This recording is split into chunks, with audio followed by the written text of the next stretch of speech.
Okay, we're back. We're back, family. We're back. So thank you so much for being patient.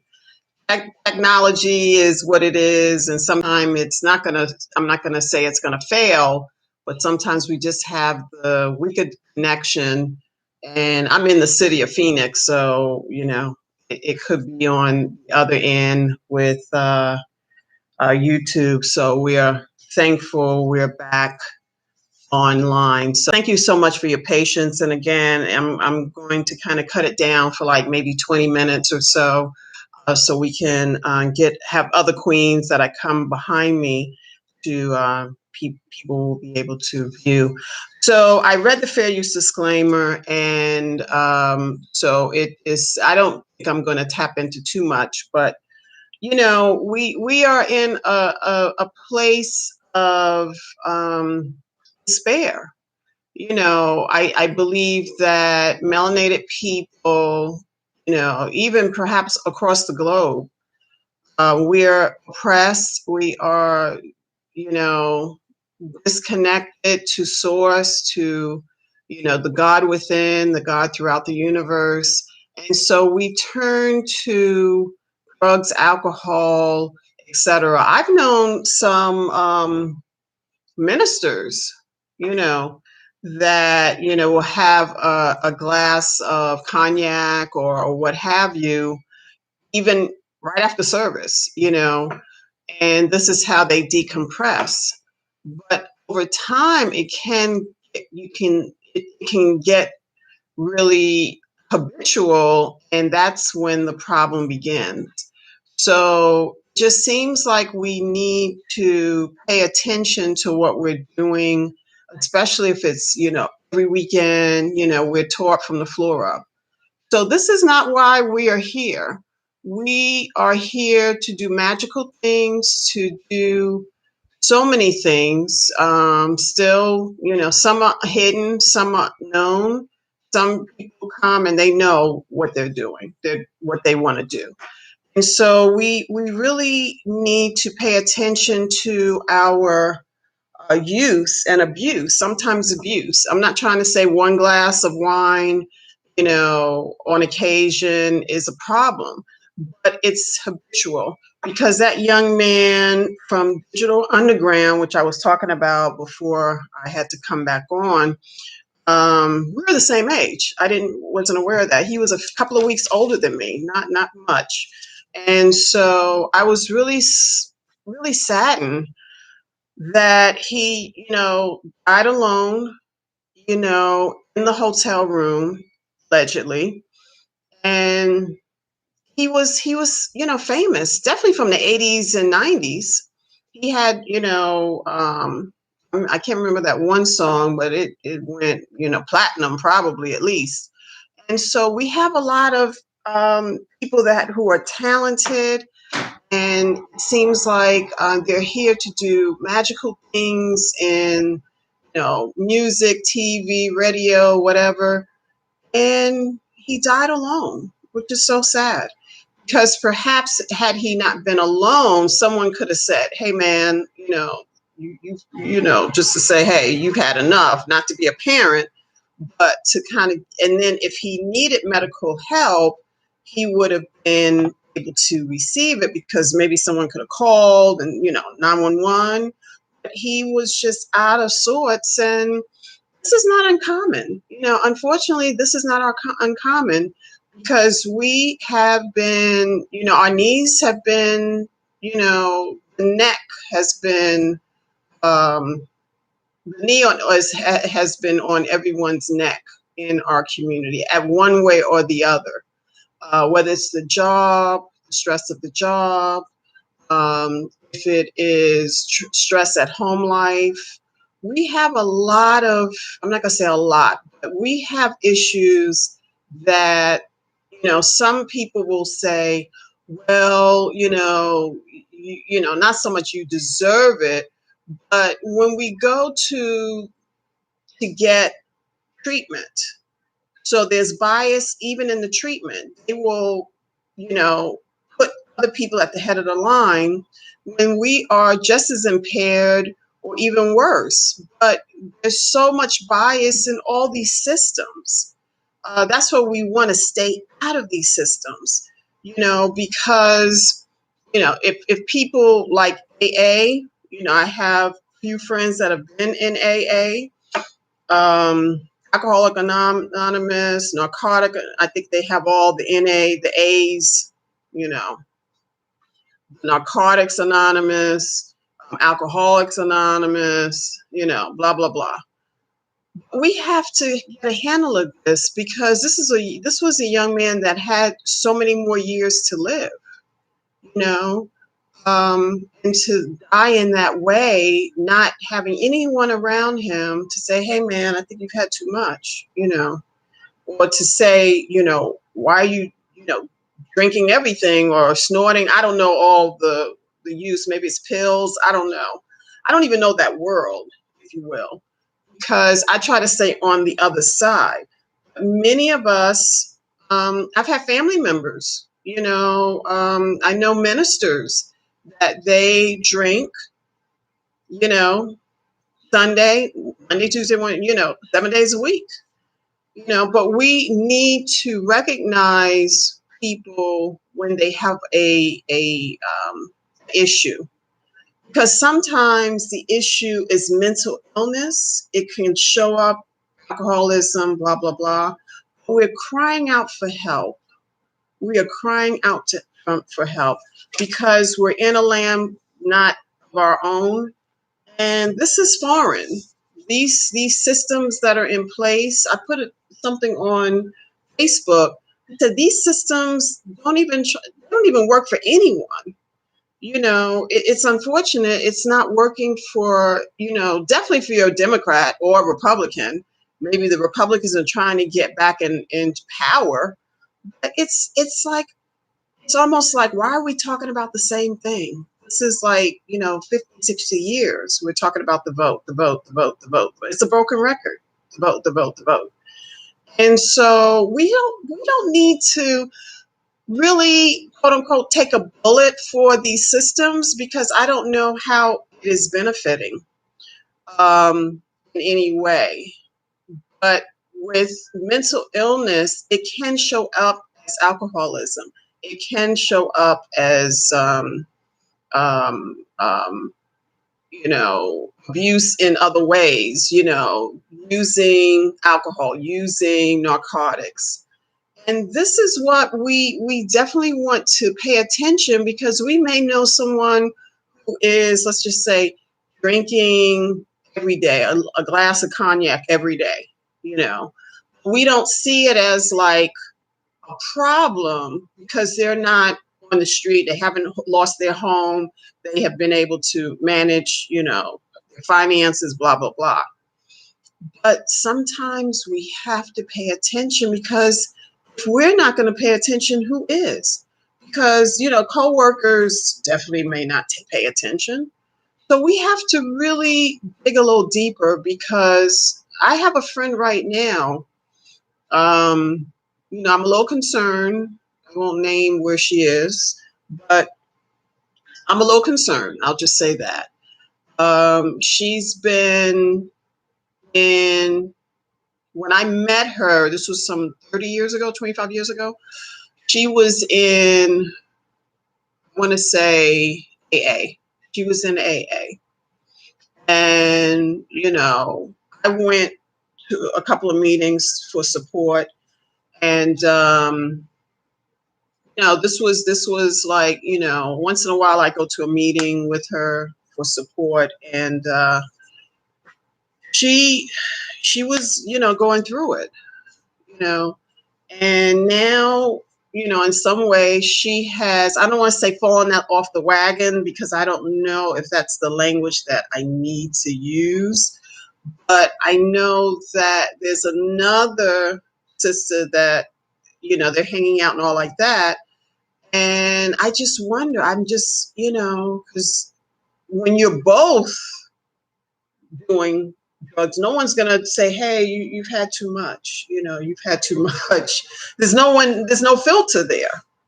So we have to be really, really it's important for us to not turn a blind eye and not say something. If you see something, say something, because this is ravaging our community.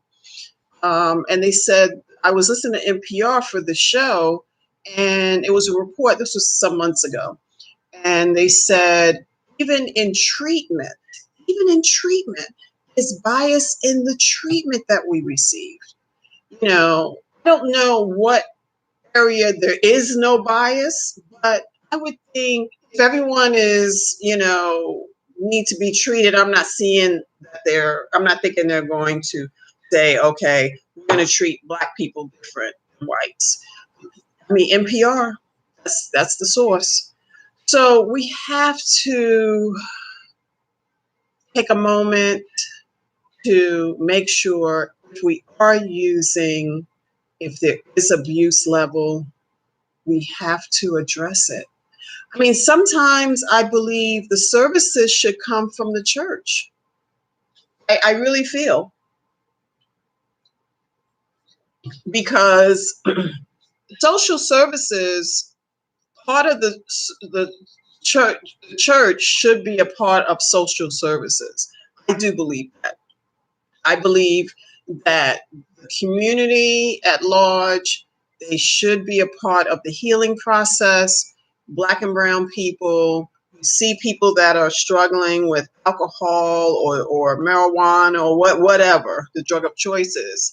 And sometimes the church, they just want your money, and that's it. There's no services. It should be a service driven. That's I've seen some areas that churches, especially out here, Black churches, they have a social service arm of the church.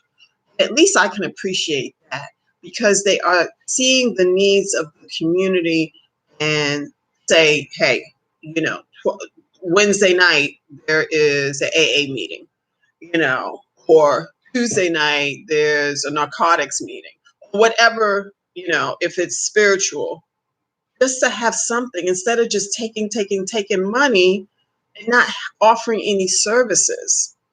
I wonder about that, because certain churches, they have outreach in the community, and I appreciate those. I definitely can get with that, but churches just take,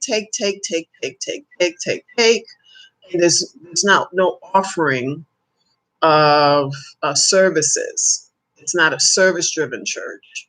And, there are a lot of needs in our community, even if it's overweight. If you have obesity, I think there should be, back to the church. If you're in the church, what are you paying for? You're paying a fee in tithes, and perhaps you may or may not be, should be.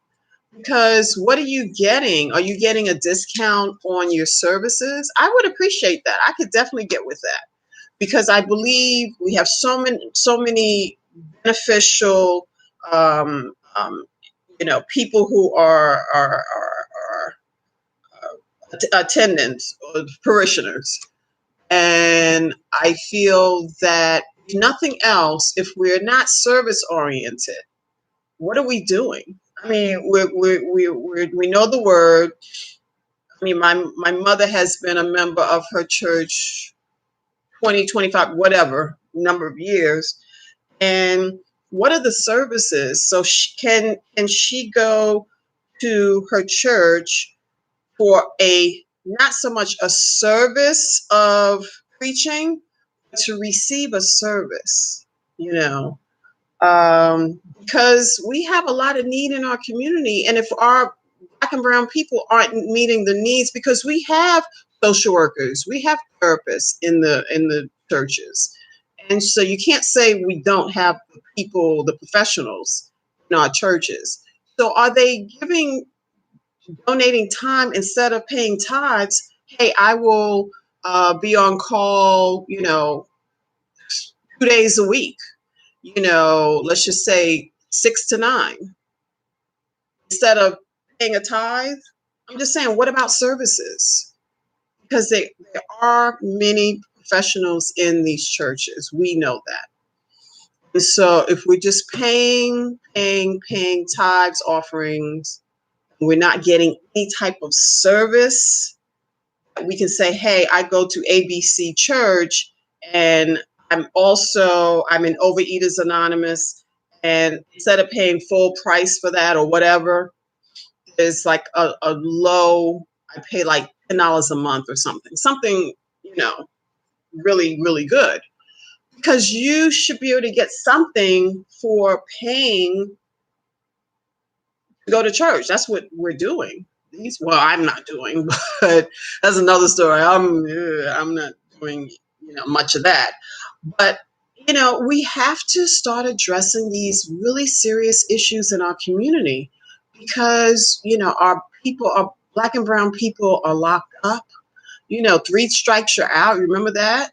And I think that was Clinton. Was Clinton administration, Democratic administration. So don't even think about Democratic or Republican. It's all the same. One might be an inch more progressive than the other. It's not like light years. They're all of the same. It doesn't even matter.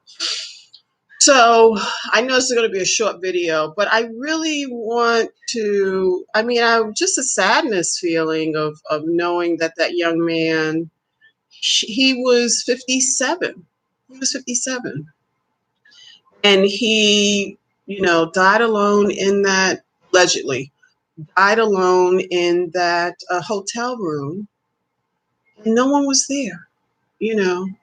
This is the sadness. I'm the mother of civilization, so I can feel empathy, a sadness of a dear beloved passing on. This was like maybe 6 weeks ago, and the results just came back.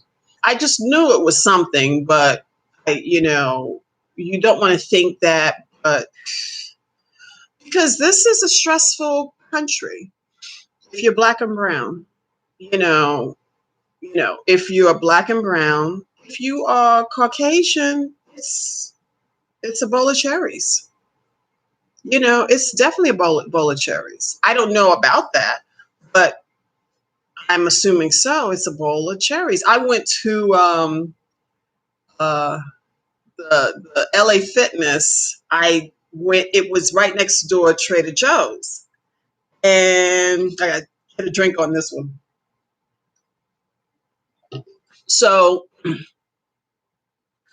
I went to. This was Camelback. You know anything about Phoenix? So this is a little north of me, not far. It's really super busy. It's just, the driving is like intense, like 10 and 2. And I'm like, I got to go to the West Valley because I'm not feeling that. But anyway, I went today. So LA Fitness was here, and literally next door was literally Trader Joe's, and Whole Foods is on the other side. It's a lot of shopping. I'm surprised that type of all that mixed use and all like that kind of went in. But anyway, I went in a fitness first because I wanted to get some groceries, just a few. And when I walked in the LA Fitness, the guy, he was like, oh, and I scanned my card. And I just said, hey, it's my first time here. I'm not sure the layout, blah, blah, blah. So he was, explaining, and, he didn't give me a tour, but, he gave me, and it was like really long gym and just narrow. It was really tight, really tight. Other than going on the treadmills, there was like 10,000 treadmills, and all the bicycles and all that was in the front. And then the workout area was in the back. So anyway, I can literally tell they don't have too many Black women. When white people like kind of, they're startled by my presence, you know, and because they don't see too many of us sisters working out at that gym. So the other one I typically go to, the one right down the street, like 2 miles. It's like a little bit of everything. We got yeah, there's a little bit of everything, and I try to go pretty much early in the morning, and so we have a mixed crowd, if you will, the one right down the street.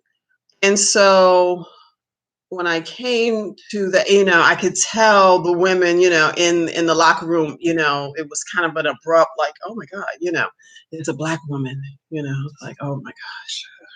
Anyway, and this was, this is the city of Phoenix. So, it's going to be more of that, more of us coming in through from California, because I know the taxes and all like that, not to be able to afford a home, a town home or anything, 300,000 or more.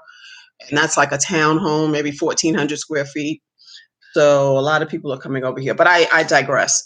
So, I want to just close. Yes, after 3. I just want us to be aware, have your finger on the pulse of your family, your friends, not to say you parent them, but just say, just talk to them and just see where they are. Because some people, they're closet, if you will, alcoholics, but you can pick up on certain things. We cannot be oblivious, like, oh, well, that's him. I'm not worried about. We can't do a European, that's the European way. We're melanated. Each one feed one, each one teach one. So we have to get really back to that. We've come away from that. But right now, with COVID, this or that, we have to find community and find a level of being concerned. We have to be concerned about our neighbor.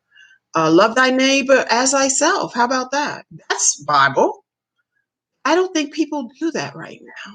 I mean, everyone's like me, me, me, me, me, me, me, me, me. This is going to be the demise of this country. I talked about that yesterday. We need to have a sense of community, especially in our community. I just, I feel like when I see Black and brown people, especially out here, wink or, nod. And a girlfriend of mine moved out here. She's from New York. She moved out here probably 30, maybe 35 years ago, because I think her last daughter was born here. She has, she has 4 children, 3 girls and a son. I think the son is the oldest. But anyway, and she said, coming out of New York, this was a desert, if you will, of Black and brown people. You could imagine 30 plus years ago, probably close to 40 years ago. I've been out here 7 years, 8 years, so it's been a minute. So she said, usually when she would see sisters, brothers, hey, people would say hi, to say, hey, I'm here, I see you.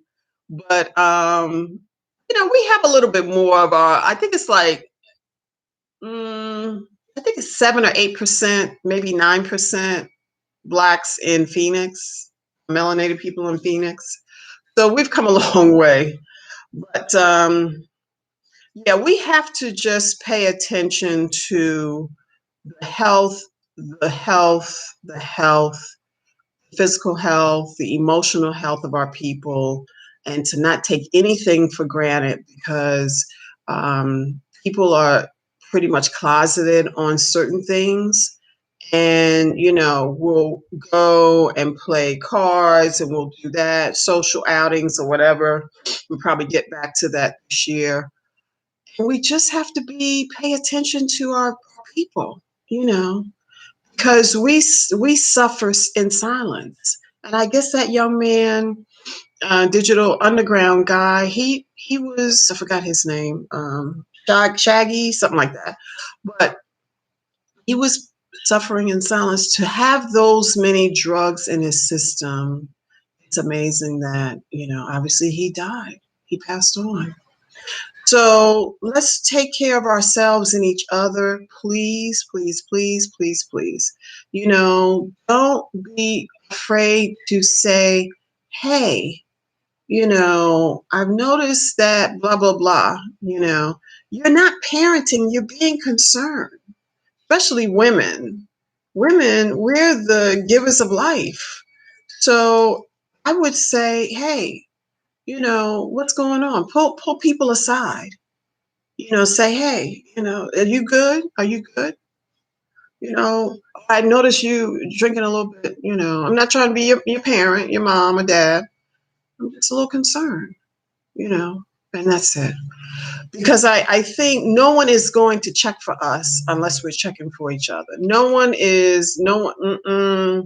This country, no, no, no, no, no, no, no, no. It's unfortunate.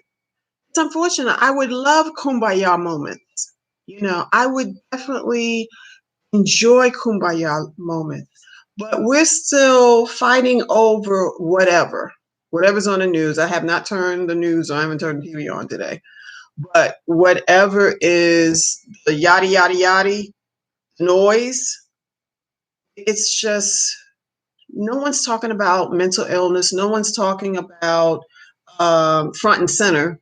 No one's talking about the assaults on our people, our sisters, our brothers. Perhaps on Black News Channel, that's a streaming I can get, and it's 24 hours, I think. But perhaps they're talking about that on that network. We're not being checked for, Black and brown people. We're not even supposed to be here. Don't forget that. Don't forget that. Because that's a very important aspect of this whole thing. We're homeowners, we're business owners, we have degrees, we have masters, we have fill in the blank. We've done it all and we're continuing to do it. And everyone's scratching their head like, oh my God, these people have survived and they're thriving and they're surpassing us and there are more of them. This is a problem in this country. That's what they're seeing. That's why they're trying to assault the vote. That's why they're trying to do that.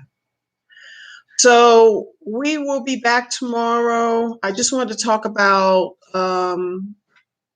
it's a disease. Drug use is a disease. I'm not trying to try and be high on the horse. Obviously maybe not obviously, I've had my share of probably back in my 40s, early 40s, late 30s.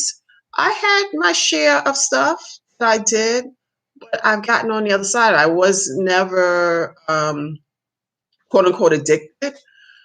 I never used anything that would have long-term harmful effects, but you never know. It's the thing. If you're doing drugs so long, we feel we have a higher tolerance, but the scenario, having a little bit more this time or a little less can be detrimental. So, check your family, check your loved ones, have conversations. We don't even talk about it. We don't even talk about it, but we need to, because some of our people are, dying young.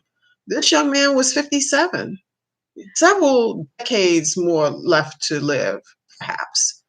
But I don't know if anyone was around him to know he was using that level. I think it was fentanyl and marijuana or something, allegedly. I'm not going to misspeak. But it's sad because he was a talent. He was a talent from the 80s and 90s. And this is unfortunate. So we'll go ahead and come back tomorrow. This is Friday Eve. So thank you so much for being patient today, for having me go off and come back and share, like, subscribe. And I look forward to reading you all's comments. And I look forward to coming back on again tomorrow, off on the weekends. I think Monday through Friday, 2:30. Mountain Standard Time and 5:30 on the East. And I look forward to reading you all's comments. Namaste, and you have a wonderful, wonderful rest of the evening. Be safe, and just talk, just have conversations, because we need it. No one's checking for Black and brown people. We know that we're not supposed to survive this catastrophe in this country, but yet we're here. We are here because they did not create us, therefore they cannot destroy us. Thank you so much for tuning in. I look forward to reading you all's comments, and I'll be back tomorrow, hopefully with no technical problems. And I'll come on in case a little bit early, and maybe 25, and just stay tuned for that. Thank you so much. Have a wonderful evening. Stay safe. Well, peace.